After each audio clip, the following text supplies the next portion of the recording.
రామ్టాక్కి తిరిగి స్వాగతం. బెంగాల్లో 2 నెలల్లో ఎంత మార్పు! ఏ రాష్ట్రంలో కూడా ఎన్నికల్లో అధికార మార్పిడి జరిగినంత మాత్రాన ఇంతటి వేగంగా మార్పులు జరిగినటువంటి ఘటన లేదు. ఎలా ఉందంటే, దేశానికి స్వాతంత్రం వస్తే ఎంత ఆనందాన్ని అనుభవిస్తున్నారో, ఆస్వాదిస్తున్నారో, ఆ పద్ధతుల్లో బెంగాల్లో ఎన్నికల్లో మమతా బెనర్జీ ఓటమిని జనం ఆస్వాదిస్తున్నారు. ఒక్కటా రెండా? అసలు ఒకనాడు రోడ్లన్నీ మత ప్రార్థనలతో దిగ్బంధంలో ఉండేవి. ఇవాళ యోగాభ్యాసాలతోటి కళకళలాడినాయి. అలా చెప్పాల్సి వస్తే ఎన్నో ఉన్నాయండి. నిన్నటికి నిన్న park station, Calcutta park station దగ్గర మొత్తం స్టేషన్లేంటి, పబ్లిక్ ప్లేసెస్ అన్నీ అక్రమ వలసదారులు వచ్చి అవన్నిటినీ ఆక్యుపై చేశారు. నిన్న బుల్డోజర్లతోటి అవన్నీ కూల్చేసి మళ్ళా రైల్వే స్టేషన్ పద్ధతుల్లో తీసుకొచ్చారు. ఒకటి కాదు, రోజు జరుగుతున్నాయి ఇట్లా. అసలు జనం సెలబ్రేట్ చేసుకోవటం ఇంకా ఆగల. 2 నెలలైనా ఇంకా జనం అధికార మార్పిడిని సెలబ్రేట్ చేసుకుంటున్నారు.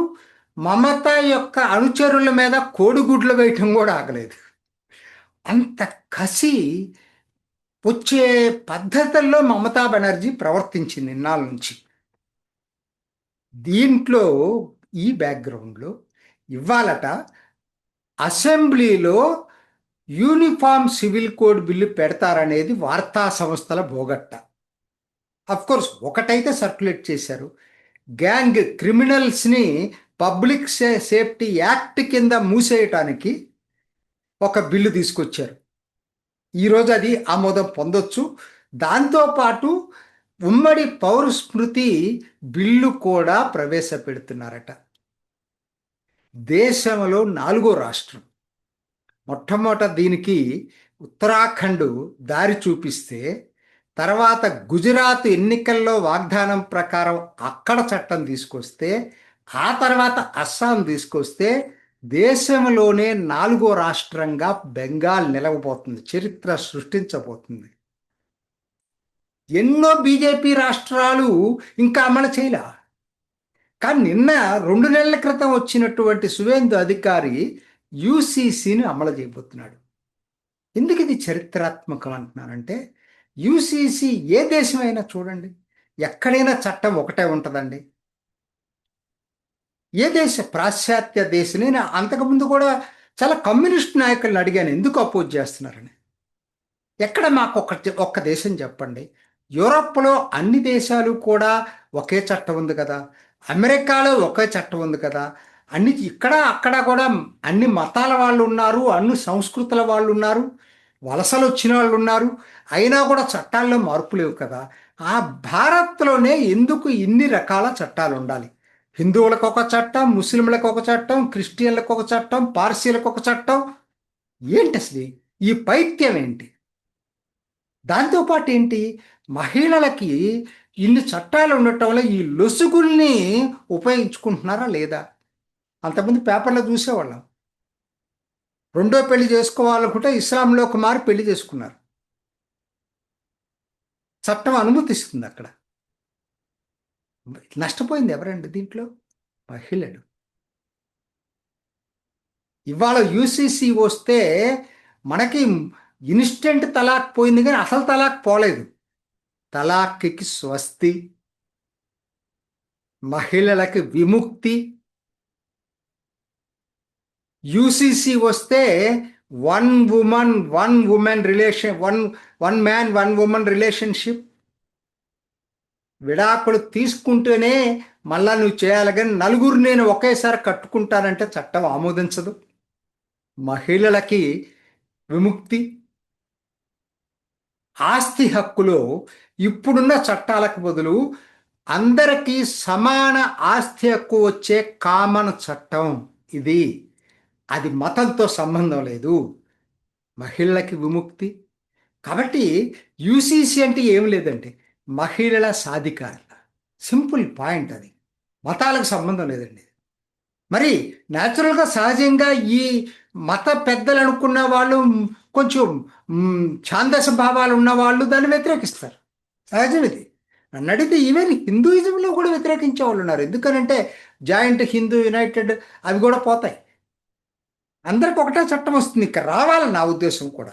ఎందుకంటే ఇప్పుడు ఈ హక్కులన్నీ పెళ్లి కానీ ఆచారాలు మీరు మీ మత ప్రకారం చేసుకోండి. విడాకులు అంటే పెళ్ళి అంటే నేను చెప్పింది ఒక స్త్రీ ఒక భర్తతోనే ఉండాలి తప్పితే నలుగురితో ఉండటానికి లేదు. ఇది నేను చెప్పింది. రెండోది విడాకులు ఇక్కడ నుంచి భారత ప్రభుత్వ చట్టం ప్రకారమే విడాకులు. మూడోది ఆస్తి హక్కు, భారత ప్రభుత్వ చట్టం ప్రకారమే ఆస్తి హక్కు. మరి చరిత్రాత్మకం కాక ఏంటండి ఇది? అసలు వీటన్నిటిలో ఫస్ట్ బెంగాల్ ఉండాలండి. ఒకనాడు దేశానికి దిక్సూచి బెంగాలీ అండి. బెంగాలే కదా. ఎటువంటి రిఫార్మర్స్ వచ్చారండి. ఈశ్వరచంద్ర విద్యాసాగర్ దగ్గర నుంచి ఒకరు కాదు, మీరు చెప్పాల్సి వస్తే ఎంతమంది ఉన్నారో. అక్కడ దాకా ఎందుకండి, స్వాతంత్రం వచ్చిన తర్వాత కూడా దేశానికి దిక్సూచి బెంగాలీ 67 దాకా కొనసాగిందండి. ముఖ్యంగా 48 నుంచి 62 డాక్టర్ బిసి రాయ్ అద్భుతమైనటువంటి ముఖ్యమంత్రి. స్వతంత్రం వచ్చినప్పుడు ఎంతో తెలుసండి జీడిపి. దేశం మొత్తంలో బెంగాల్ వాటా 10.5%. 10.5%. మొత్తం పారిశ్రామిక ఉత్పత్తిలో 27% బెంగాల్. పర్ క్యాపిటా ఇన్కమ్ దేశ సగటు కన్నా 27% ఎక్కువ. దేశం మొత్తం ఆర్గనైజ్డ్ సెక్టర్లో ఉండేటువంటి ఎంప్లాయీస్లో 27% బెంగాల్లోనే ఉండేవాళ్ళు. అన్ని పరిశ్రమలు ఉండేవి. ఏమైపోయింది ఆ బెంగాల్? నాశనం చేయటానికి ఒక్కరు కారణం కాదండి, ఎన్నో కారణాలు. అన్నిటికన్నా ముఖ్యమైనది రాజకీయ పరిస్థితులు. 67 తర్వాత ఎక్కడా సరైనటువంటిది లేదండి. 67లో ఐక్య సంఘటన పేరుతోటి అజయ్ ముఖర్జీ మొట్టమొదటిసారి టెంపరీ పీరియడ్ అయినా వచ్చాడు. 67 నుంచి 72 దాకా ఆ అనిశ్చిత స్థితి కొనసాగింది. కొన్నాళ్ళు ప్రెసిడెంట్లు, కొన్నాళ్ళు కోయిలేషన్ గవర్నమెంట్స్, ఇట్లా 72 నుంచి 77 ఎమర్జెన్సీ పాలన. అంటే సిద్ధార్థ శంకర్ రాయ్ అసలు ఆయన ఇందిరాగాంధీ సలహా ఇచ్చిందే ఈయనని చెప్తారు. అదొక నియంతృత్వ పాలన. ఆ నియంతృత్వం నుంచి పుట్టుకొచ్చే అసంతృప్తిని ఎన్కాష్ చేసుకుంది కమ్యూనిస్టులు. 77 నుంచి 2011 34 సంవత్సరాల కమ్యూనిస్టు పాలన. ఆ తర్వాత 15 సంవత్సరాలు మమతా బెనర్జీ పాలన. ఎంత రాజకీయ పైత్యం అంటే, అసలు 67లో యునైటెడ్ ఫ్రంట్ గవర్నమెంట్ వస్తే ఘెరావ్. ఘెరావ్ అంటే ఏంటి?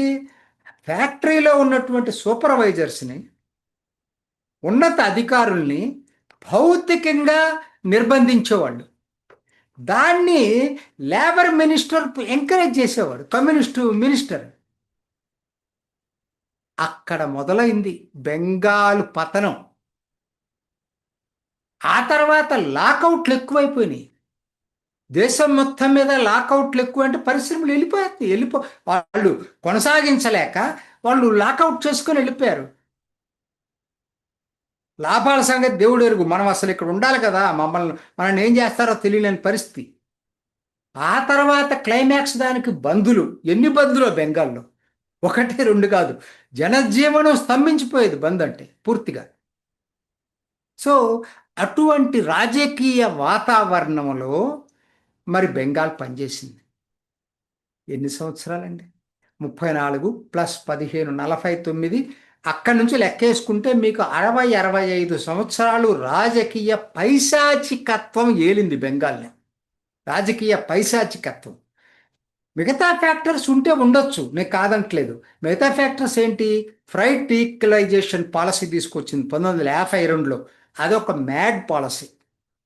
కాంగ్రెస్ ప్రభుత్వం ఏంటంటే, మైన్స్ ఉన్నటువంటి ఏరియాలో వాళ్ళకి, మైన్స్ లేని ఏరియాలో వాళ్ళకి ఒకటే రేటు. కోల్ ఉందనుకోండి, ఇక్కడ కలకటా పక్కనే మైన్స్ ఉంటాయి. వాళ్ళకేంది ఎందుకు పెట్టారు? ఫస్ట్ కలకటాల ఇండస్ట్రీసు మైన్స్ పక్కన ఉండాలని పెట్టారు. ఏం చెప్పింది గవర్నమెంట్? నో, మీరు ఎక్కడో సౌత్లో పెట్టుకున్నా కూడా అదే రేట్లో మీకు కోల్ సప్లై చేస్తాం. ఏదైతే బెంగాల్కున్న అడ్వాంటేజ్ ఉందో మొత్తం పోయింది ఆ దెబ్బతోటి. మూడో ఫ్యాక్టర్ అక్రమ వలసలు. ఇప్పటి నుంచి కాదు, మొదటి నుంచి ఇది ఫ్యాక్టరే. 71 తర్వాత మరీ ఎక్కువైపోయింది అక్రమ వలసలు. ఎవరు ప్రతి వాళ్ళకి అసలు దా దారులు తెరిచి ఇటీవల కాలంలో రోహింగ్యాలకు కూడా మనం రేషన్ కార్డులు సప్లై చేసినటువంటి రాష్ట్రం అది. తర్వాత మమతా హయాం అనేది పీక్ దీనికి. అసలే మొత్తం ఇదంతా దారుణమైన చరిత్రే. మమతాది ఏంటంటే భయానక వాతావరణం సృష్టించింది, అవినీతి పరాకాష్ఠకు తీసుకెళ్ళింది. అప్పీజ్మెంట్ అంటే ఎలా ఉంటుందో అసలు మొత్తానికి చూపించినటువంటి చరిత్ర మమతా పాలన. దాంతో అసలు బెంగాల్ పూర్తిగా పతనం అయిపోయి 10.5 జీడిపి ఉన్నదల్లా 5.5కి పడిపోయింది షేర్ దేశంలో. ఎక్కడ 10.5, ఎక్కడ 5.5. అట్లానే ఇండస్ట్రియల్ ప్రొడక్షన్ అట్లానే పడిపోయింది, 10% కొంచెం అటు ఇటుగా ఉంది 27 నుంచి. పర్ క్యాపిటా ఇన్కమ్ ఒకనాడు యావరేజ్ సగటు దేశ సగటుకి 27% అదనంగా ఉంటే ఇప్పుడు దేశ సగటుకి 25% దిగువన ఉంది. అంటే ఇవన్నీ ఎందుకు చెప్తున్నామంటే కంపెనీలు మమతా హయాంలో రిజిస్టర్డ్ కంపెనీస్ దాదాపు సుమారు 7,000 అక్కడి నుంచి చట్టా అన్ని బుట్ట సర్దుకొని వెళ్ళిపోయినాయి బయటికి. కొత్త ఇండస్ట్రీస్ రాలే. ఆవిడే కదా టాటా సింగూరులో టాటాని బయటికి పంపించిందాక నిద్రపోలేదు. అప్పటికి సిపిఎం ప్రభుత్వం. సిపిఎం ఒక విధంగా రియలైజ్ అయింది చివరికి. కానీ దాన్ని నేనున్నానని చెప్పి ఈవిడి ముందుకు వచ్చింది. బెంగాల్కి ఇంకో 15 సంవత్సరాల దురదృష్టం పట్టుకుంది. ఇవాళ అసలు ఎలా మారుతుందండి? ఎలా మారుతుంది అంటే దీనికి ఎవరండి? Thanks to the voters. ఎవరు ఊహించలేదండి బీజేపీకి 207 సీట్లు వస్తాయని ఊహించారా? అంటే సోషల్ మీడియా ఇవాళ ఎంత ఎఫెక్టివ్ వెపనో అర్థమవుతోంది. దేశం మొత్తంలో ఏం జరుగుతుందో ప్రజలకు తెలుస్తుంది అక్కడ. ఒకనాటి అడ్వాన్స్డ్ బెంగాలు ఇవాళ అక్కడ దాకా మన తెలుగు రాష్ట్రాల్లో బెంగాలీ కూలీలు పనిచేస్తున్నారు. బీహారీలే కాదు, బెంగాలీలు కూడా చాలా గణనీయంగా పనిచేస్తున్నారు. అంటే ఆ స్థితికి తీసుకెళ్ళింది ఆర్థిక స్థితిని ఇక్కడ. ఎన్నికల్లో వాళ్ళ తడాక ఏంటో చూపించారు. అలానే కాదు, వచ్చిన తర్వాత వచ్చిన బీజేపీ ప్రభుత్వం ఒక్కరోజు కూడా లేట్ చేయలే. టక్క టక్క ఎన్ని పనులు చేస్తుందో. 2 నెలల్లో ఎవరు ఊహించనన్ని పనులు సువేందు అధికారి చేశాడు. ముందు లా అండ్ ఆర్డర్ రిస్టోర్ చేయించాడు. విశేషం ఏంటంటే మీ అందరికీ సిపిఎం నాయకులు సువేందు అధికారి దగ్గరకు వచ్చి ఈవెన్ బీజేపీ ఆఫీసుకు కూడా వచ్చి వాళ్ళకి జరిగిన అన్యాయం ఎవరినో కుటుంబాలను పట్టుకొచ్చేసి వీళ్ళకి అన్యాయం జరిగింది, వీళ్ళకి న్యాయం చేయమని అడుగుతున్నారు. ఆ స్థాయికి వచ్చింది ఇప్పుడు. మరి ఆ దీంట్లోనే ఇవాళ ఈ యాంటీ సోషల్ ఎలిమెంట్స్ని కట్టడి చేయడానికి పబ్లిక్ సేఫ్టీ యాక్ట్ కానీ, యూసీసీ బిల్లు తీసుకురావటం కానీ, ఇంకా ఎన్నో యాంటీ కన్వర్షన్ బిల్లు తీసుకురాబోతున్నారు, లవ్ జిహాద్ బిల్లు తీసుకురాబోతున్నారు. అక్రమ వలసదారులు వెన్నులో వణుకు పుట్టిస్తున్నారు. ఇదే ఒరవడి కొనసాగితే వచ్చే 5 ఏళ్లలో బెంగాల్లో సామాజిక మార్పు వస్తుంది. దేశ భవిష్యత్తుకి ఎంతో ఉపయోగపడబోతుంది. ఇది మామూలు విషయం కాదు. భారత సమగ్రత దృఢంగా, మరింత దృఢంగా తూర్పు ప్రాంతంలో ఉండటానికి, తూర్పు ప్రాంతం మిగతా ప్రాంతంతో ఆర్థికంగా సమానంగా అభివృద్ధి కావటానికి ఈ మార్పు దోహదపడబోతుంది. ఇది నాటి రామ్ టాక్. ఇంకొక ఎపిసోడ్లో మళ్ళీ కలుసుకుందాం. నమస్తే. చూసారు కదండి, మరి ఈ వీడియో కనుక మీకు నచ్చినట్లయితే ఒక లైక్ కొట్టేసి మీ అభిప్రాయాన్ని కూడా కామెంట్ బాక్స్లో తెలియజేస్తూ ఇలాంటి ఇంట్రెస్టింగ్ అప్డేట్స్ కోసం మా ఛానల్ని సబ్స్క్రైబ్ చేసుకోండి.